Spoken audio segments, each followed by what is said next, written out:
hard work is actually blocking your manifestation. Yes, hard work is actually blocking your manifestation. Before I really go further into that, how and what to do instead, and what is the most effective and efficient way to collapse time to do things 100 times faster, I really want to talk about what is hard work. When I say hard work, what do I actually mean by hard work? What I mean by hard work is not that you don't have to take any action and you can just sit on the meditation mat and you can just visualize and you don't have to do anything. You don't have to lift your finger. No, that's not true. And I know in some of the teachings, Neville Goddard mentioned not lifting up the finger. And a lot of people say, but what does it mean? Because we see other people like taking action. So I'm going to cover that in this session as well, towards the end.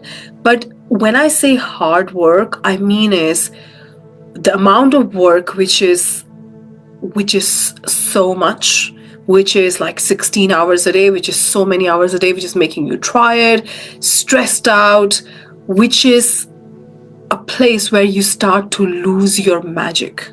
And this is really important to understand, that you have a magic within you, creative intelligence, the masterpiece energy, the thing which is only incredible, magnificent, spectacular about you, about your vibe, about who you are. And that thing get lost when we get into the paradigm of hard work, because more effort is not equal to more. Let's look at it in the industries where people have literally made millions and millions and millions by really tapping into their magic. If you look at artists, right?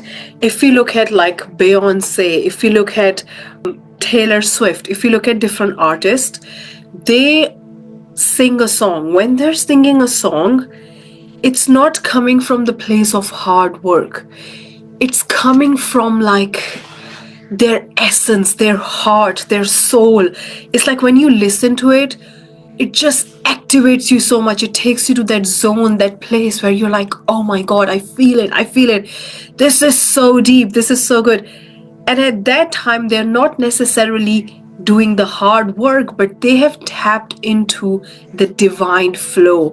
They have tapped into allowing the divine operations to let flow to and through them. They have become that channel where it's not just their effort, it's more like they're just channeling that from something so much higher, the higher power, something way bigger than even their human conception. When the feeling is like, wow, this was good, this was incredible, right? That feeling. I want to share with you a really powerful story from Think and Grow Rich of this guy. He was actually a spiritual leader and he wanted to build a new education system in the United States because he was quite frustrated by the way schools were functioning. And he wanted $1 million. At that time, when Think and Grow Rich was written, it was a lot of money. So he wanted $1 million to be able to do that. So he said, if I'm going to ask people to give me charity for $1 million, it's a huge amount. So how do I do that? For the 2 years, he kept getting in his head like how I'm going to do that, how I'm going to do it. He kept thinking, he kept, really contemplating on the idea, and nothing could come in his mind, because it's like, how on earth is he going to have $1 million, which is probably nowadays it's like $1 billion because of the inflation and all of that, which is equivalent to so much money in this time. What happened was, after 2 years, all of a sudden he had this feeling that it's just done. And he got the simplest idea, because when we talk about this path of least resistance, he got a simple idea that I'm going to do a seminar. I'm going to tell people why I want money, what do I want it for, and I'm going to ask for the money. He announced straight away in his around his circle that I'm doing this seminar, and he prepared his speech. When he went to do his speech, right, when it was his turn, he was doing his speech, he realized he forgot the speech at home, and he didn't have enough time to go home and get the speech. What he did was, he said that at that point, I felt like I've plugged into something. I felt like it wasn't me, but it was me. I felt like the divine is flowing through me. I felt like my conscious is looking at me and like, oh my God, where is it coming from? How is it coming? And he started delivering the speech, which was 100 times better than what he wrote. And after that, somebody in the audience said to him, I've got the $1 million. Come and collect it from my office tomorrow, right? This is the power. If you think about how can you get $1 million very, very fast within a day, right? That's what he got. If you ask your head, you would think of like, I have to work really hard. I have to do this. I have to do a million things. Oh, it's not even possible. The key is not about more effort for more. He did the path of least resistance. He did take an action where people say you don't have to take any action. He did take an action. This term is overused in the manifestation space, but he did take aligned action. It was coming from, yes, do that. It's already here. When it comes to action, more than action, because you could have said that somebody could have done 10 times this action. He could have done the summit 10 times and wouldn't have achieved that result, right? It's not about the action itself, but it's about the energy of the action. This is where the hard work is replaced by inspired action. In spirit action, it's in your spirit. It's coming from your spirit. And there is a really powerful universal law to understand inspired action, which is so beautiful. And it's literally physics. It's not even philosophy or thinking. It's physics. It's 2 + 2 = 4. It's science. And that is that when you think of water, right? When you look at water, you heat it, it turns into gas. You heat it more, it turns into ether. You can't even see it. That is your energy. That is your thought. That is your feeling. That is your vibration. That is the invisible. That is your thing that is transmuting. And if you keep giving it cold energy, it turns into gas and it turns into water. Actually, the thing that is transmuting is the energy. And the universal law is perpetual transmutation of energy. And what happens is, as you keep doing it, it turns into water, which is physical, which you can see, you can hold it in a bowl. You can see it in the physical reality. You can see it in the 3D. This is where the nothing, which is actually not nothing, our thoughts are matter, they are a thing, thoughts are thing, they got transmuted into physical. What we realize is when we do action from that energy, from that plugged in place, from that place where you're attuned to the vision, the action becomes inspired. It comes from your spirit and it comes so naturally. It comes from like, yes, I feel like doing this. I'm ready. I give this example of birthing a child. When the child is ready to come out, when you're ready to push, there is nothing on this planet that can stop you from pushing because you have this instinct. You have to push the child. Like it's coming. Like you have to be prepared to push because if you don't push, the child is going to come anyway. This comes with action, that with inspired action, they're so natural, they're so aligned. You don't even have to make sure you're doing it properly. You don't even have to make sure if you're doing enough, which I think a lot of people get strangled with. Am I doing enough? Am I doing more?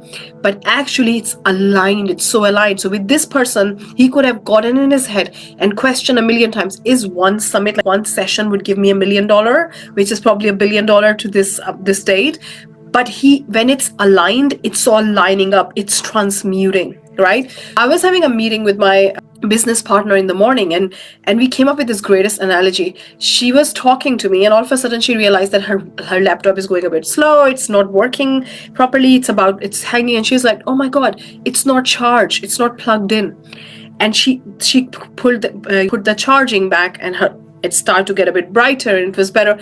And we said, isn't it like with the perpetual transmutation of energy and with taking action, when you're not plugged in, you are creating from the energy of what you're feeling right now. Even if you drive 16 hours, even if you work 16 hours, you are only going to create more from that energy. If your energy is, I'm still trying, it's not working, I want to get there, but I'm not getting there, it's taking too long, am I doing enough? I don't think I'm doing enough, I should be doing more. All of these actions, no matter how long it takes or how hard you work, it's taking you to the same perpetual transmutation of the same energy that you're operating with. More than action, the important thing is the plugging in. And when you plug in, it's very effortless. You go to the path of least resistance because your subconscious controls 98% of the time what you're doing, how you're acting. That's why we have certain habits. We have certain way. We say, I want to wake up in the morning at 6 o'clock. I'm going to have a routine, but then our subconscious controls and that doesn't happen. But if we shift the energy, your subconscious will take you with the shortest possible way. Now, Neville Goddard talks about not even lifting your finger. And why does he say that? He says that because when you're so aligned, action wouldn't even feel like action. It would feel so natural. It would feel like that's what I do. That's who I am. Like I just don't do anything and it happens. Like it's just me. I'm being myself. When it's so aligned that it becomes a part of your identity, action doesn't even feel like action. Work doesn't even feel like work. It doesn't even feel like you're doing anything. That's why there's a huge debate in the manifestation world where people are like, oh, you have to work really hard. And some people are like, I just don't do anything. It just flows to me. It just comes to me. Whatever I want, it just comes to me. It's not that they're not taking some kind of action, but it's so aligned, it's so natural, it's so in flow that they don't even feel that it's work. And that's what we want to start to do. We want to see what our spirit is leading towards. And then we take action in spirit, in alignment, and then it takes us where we really want to be. Okay, with flow, with the path of least resistance. Whatever you want to do, there are millions of ways to make $1 billion, and you can try all the million ways, but you can go to the path of least resistance when you put that idea in the GPS of your subconscious mind with your energy, with the right feeling, and then you're plugged into that feeling. The moment you feel like you're off from that feeling, you're not feeling as good, or you're not feeling as in spirit. It may not be that you're feeling happy all the time. You might feel sad because something happened. You might feel sad because somebody said something. But as long as your energy is there of that vision, because think of this way, when you have that vision, you'll still feel sad for. If you have $1 million, you might still feel upset sometimes. You might still feel tired. You might still get annoyed at people. You might still feel all those emotions. But the key is that when you have that, you come from the energy of having that thing. And if you are not in that energy, stop what you're doing, because your action is creating more of the same energy you're operating with, and plug in. What you want to constantly do is listen to your body, because it's the greatest, it's the wisest. It has a lot of wisdom. It's telling you all the time. If you started to feel heaviness in your head while you're doing something, that means you are working more, you're doing more, and you're not in spirit as much. You want to go back. It's like balancing. You want to go back on the connected side. Go for a meditation, go for a run, do what feels you, lighten up again, then go and do that action. If you feel like you're having backache, that means you're not seeking enough support. That means you're not supported. You think you have to figure out everything on your own. Maybe you're not asking for help to your partner to do the things, to help you with things and stuff. If you feel like you're feeling a bit tight in here, that means you're not saying what you really want to say. What you really want to do is you want to tap into your body wisdom and listen to your body. And when you start to feel tired or exhausted or not inspired or not lighting up, you want to go back into plugging in. You want to take rest. You want to relax. You want to switch off maybe, or maybe you want to go and do your meditation or do something that brings the feminine, the feeling energy back. But if we think I just have to take action, and the more action I take, the more faster I'm going to go. No, because you are then creating from the energy that you're feeling right now. This is really important. And the biggest guide that you have is your body. It's communicating to you all the time. If you're feeling a little bit thing in your sacral right below your belly button, that means that you're not trusting yourself fully. You're not attuned into your intuition. So you can start to really go in your feminine, tap into your power, do the things that makes you feel powerful. But it's constantly a balancing act. It constantly a balance between doing and being. And the more you go on the other side, when you realize that you're losing that in spirit, the more you will quantum leap faster, because you're creating from the right energy. It is so important to create from the right energy. Otherwise it's like if you put the wrong address in the GPS of your car and you drive 16 hours, or you keep driving faster, it's not going to take you there because it's the wrong address, right? This piece is really important. Having the inspired action. And that's when a normal action, which is justified by logic, doesn't even make sense, give you the result that is crazy. That's why, like, often when people say that you wouldn't know how you did it until you do it, right? Because the how doesn't even matter, because it is the energy. Somebody can take your same action and do the same thing, and it won't work, because it's not the action that is transmuting, it's the perpetual transmutation of energy. It is really, really important, especially when it comes to quantum leaps and big visions. It's energetics. It's the game of energetics. It's not the game of doing more. It's not. It's all energetics. It's about how can you tap into the highest frequency and collapse time and hold more instead of do more.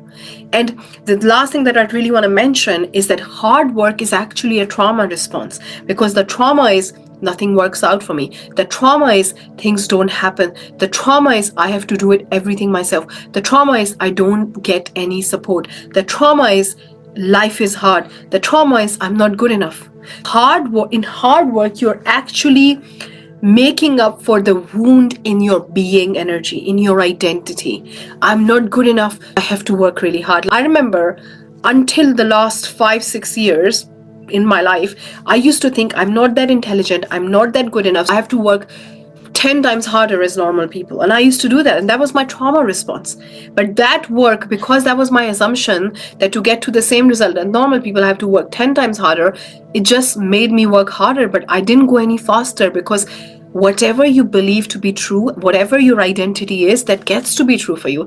And this is where we have to really check in with our assumptions, our energy. What are we really thinking and feeling when we are taking that action? Because even in that action, when you're interacting with people, when you're interacting with money, they all are responding to your energy. If you are talking to people, if you're selling something, but your energy is nobody ever buys my stuff, what are you going to attract in your life? If you're selling stuff, but your energy is nobody ever buys my stuff, then what are you going to attract? It is more important to be in spirit, and then whatever you do and whatever you don't do and whatever you don't feel called to do, whatever you feel called to do, it's going to be enough. Enoughness comes from being, not from doing. And I'll see you soon.